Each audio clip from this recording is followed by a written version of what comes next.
Ang daming gagawin. Hindi ko na alam kung anong unahin ko.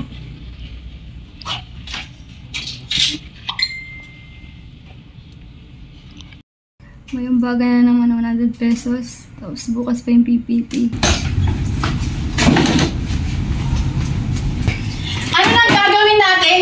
Patong-patong na ang mga bayarin natin. Pwede ba? Oo, alam ko. Marami tayong bayarin.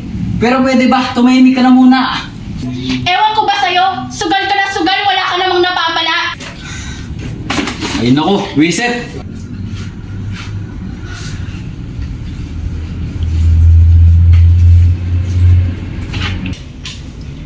O ikaw, ano na naman to? Araw-araw kita nakikita nagre-review at nag-aaral. Ito lang ang makukuha mo? Hindi mo gayahin ng mga pinsan mo?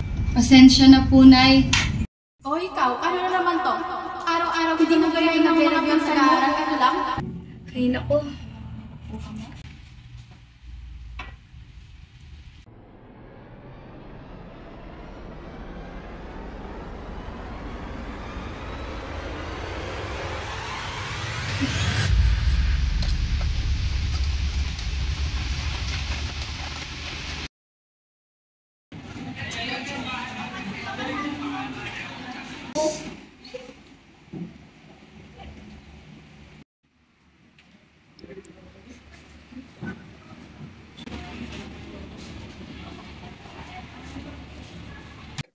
Marami sa inyo ang bagsak, and I'm very disappointed with your scores. Charlie, pamigay mo to.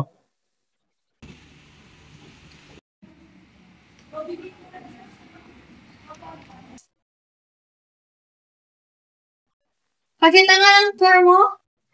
I think over 30. Uy, tignan mo yung score niya, oh. Kaba. Kanina ka pa namin nakikita nag-review. Yan lang yung score mo.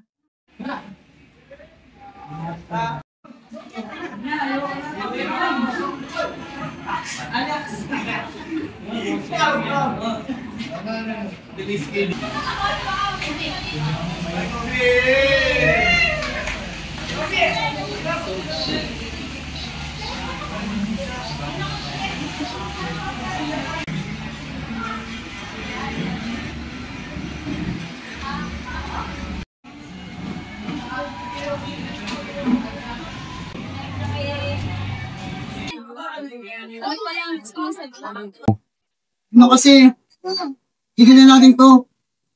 It's not fair, it's me, may maana akong iba.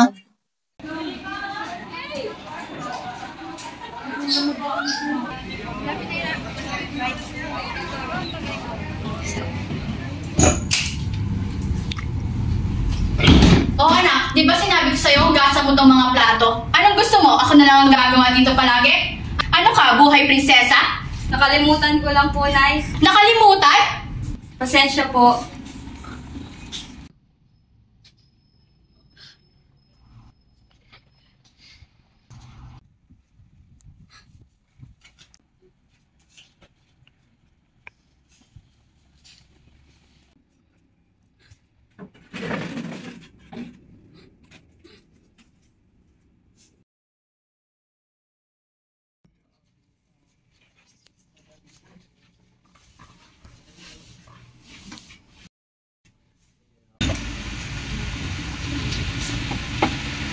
Anak, girl, halika nga nito.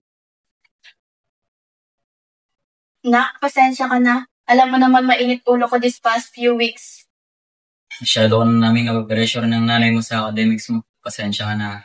Okay lang po yun. Alam ko naman po na problema ko kayo about sa pera. Pasensya ka na. Ito regalo para sa'yo. Thank you, Nay. Ay, Tay, alis muna po ako. Sige. Mag-iingat ka. Sige po. Nak, pasensya ka na. Masyado ka na namin kapapressure ng nanay mo sa academics mo. Pasensya ka na.